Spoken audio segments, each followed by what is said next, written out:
Dragons, kings, betrayals, ice and fire.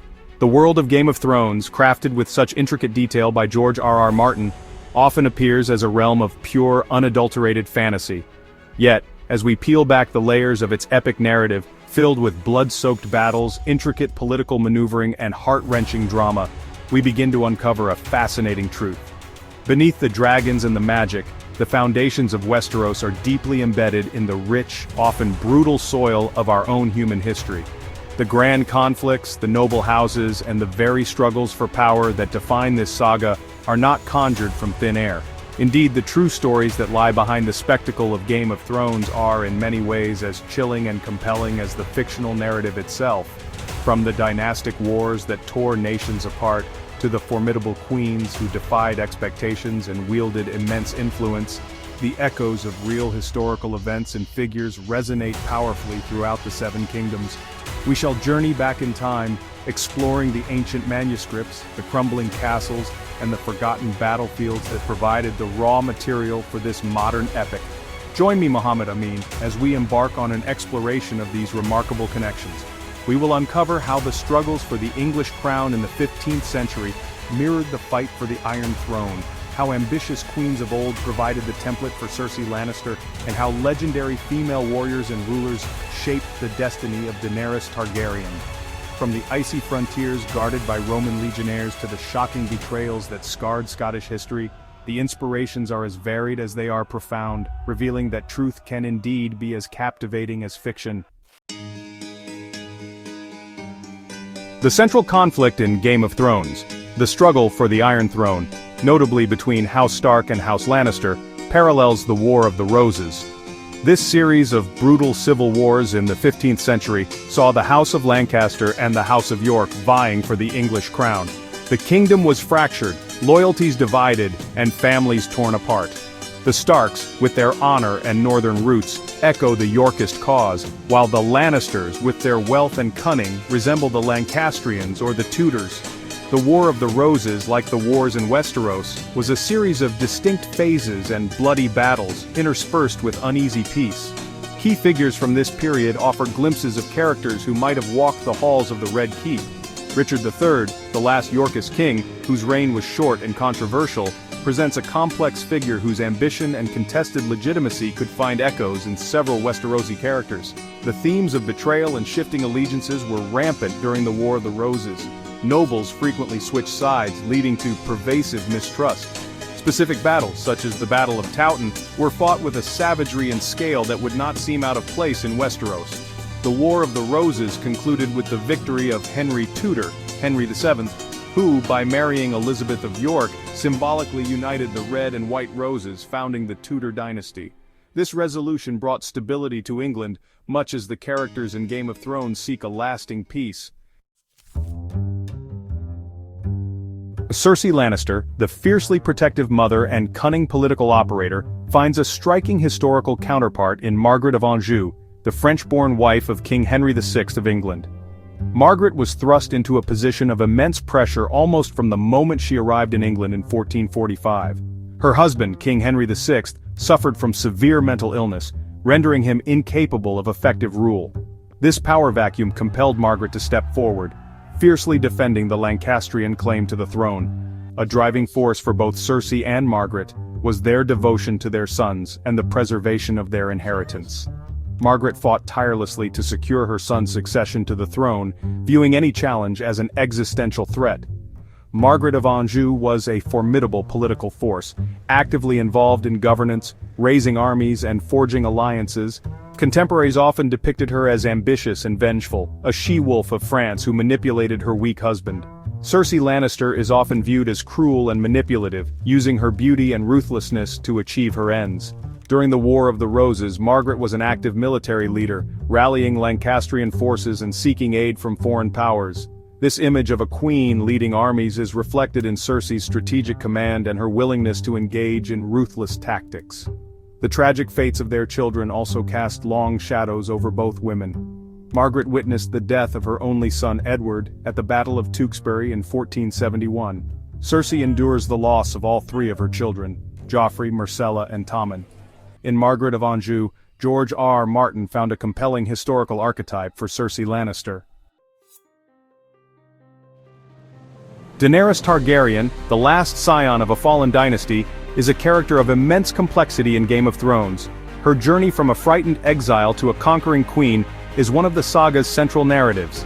Daenerys appears to be a compelling amalgamation of several powerful women from history, most notably Cleopatra and Joan of Arc. Cleopatra was a woman of royal lineage, navigating a world dominated by powerful men and empires. She was renowned for her sharp intellect, political acumen, and ability to speak multiple languages. Cleopatra's methods often involved using her charisma and strategic alliances to her advantage. Daenerys too learns to navigate complex alliances, using her dragons, her growing army, and her Targaryen name.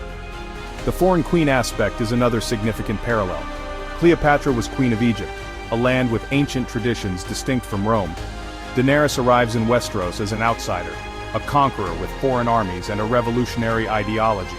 Joan of Arc, the young peasant girl from 15th century France, led the French army to several crucial victories. Joan, like Daenerys, emerged from obscurity to become a charismatic and inspirational military leader. Daenerys develops an almost messianic belief in her destiny to break chains and rule justly. Joan of Arc's ability to command armies and inspire devotion is truly remarkable. Daenerys cultivates a similar devotion, particularly among the formerly enslaved peoples she liberates. The Wall in Game of Thrones is one of its most iconic structures, a colossal barrier of ice, manned by the sworn brothers of the Night's Watch. This concept finds a powerful historical precedent in Hadrian's Wall, the Roman Empire's northern frontier in Britain. Hadrian's Wall was constructed in the 2nd century AD, stretching approximately 73 miles across northern England. Built of stone and turf, it was a sophisticated defensive system, a clear demarcation line between the Roman province of Britannia and the unconquered lands of Caledonia. The primary function of Hadrian's Wall was to control movement and defend Roman territory from the incursions of the barbarian tribes of the north. This mirrors the role of the Night's Watch, who guard Westeros against the wildlings. The Roman legionnaires stationed at Hadrian's Wall led lives of discipline, hardship, and constant vigilance.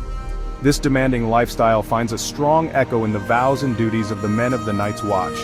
The Night's Watch, taking men from all walks of life, reflects the diverse origins of Roman auxiliary units. The Roman army was a remarkably multicultural institution, especially its auxiliary cohorts stationed on the frontiers. Similarly, the Night's Watch is a melting pot, albeit a grim one. The psychological impact of guarding such a remote and often hostile frontier must have been considerable for the Roman soldiers, just as it is for the members of the Night's Watch. The very idea of a physical barrier separating the civilized world from the wild unknown is a powerful theme in human history. Few scenes in Game of Thrones elicited such shock and outrage as the Red Wedding. The brutal slaughter of Robb Stark, his mother Catelyn, and many of his key bannermen under the roof of Walder Frey was a turning point in the narrative. This horrifying event has chilling precedents in Scottish history, most notably the Black Dinner of 1440. The Black Dinner unfolded during a period of significant instability in Scotland, during the minority of King James II. The powerful Douglas clan posed a significant challenge to the authority of the king's regents. In November 1440, the 16-year-old William Douglas, 6th Earl of Douglas, and his younger brother David, were invited to dine with the 10-year-old King James II at Edinburgh Castle. The invitation was extended under the guise of reconciliation and friendship. According to legend, the feast proceeded amicably until a symbolic and ominous dish was brought into the hall, the head of a black bull, served on a platter. The appearance of this macabre dish signaled that the promises of safety and hospitality were a sham. The Earl of Douglas and his brother were seized, subjected to a hasty mock trial, and summarily beheaded. The parallels with the Red Wedding are stark and deeply unsettling. Both events involve key political figures being lured into a seemingly safe environment under false pretenses of alliance or reconciliation. The direwolves of House Stark are far more than mere pets in Game of Thrones. They are powerful, intelligent creatures, deeply bonded with the Stark children, and serve as potent symbols of the ancient lineage and wild spirit of the North. While they possess an almost mythical aura within the story, these formidable canids are not entirely creatures of fantasy.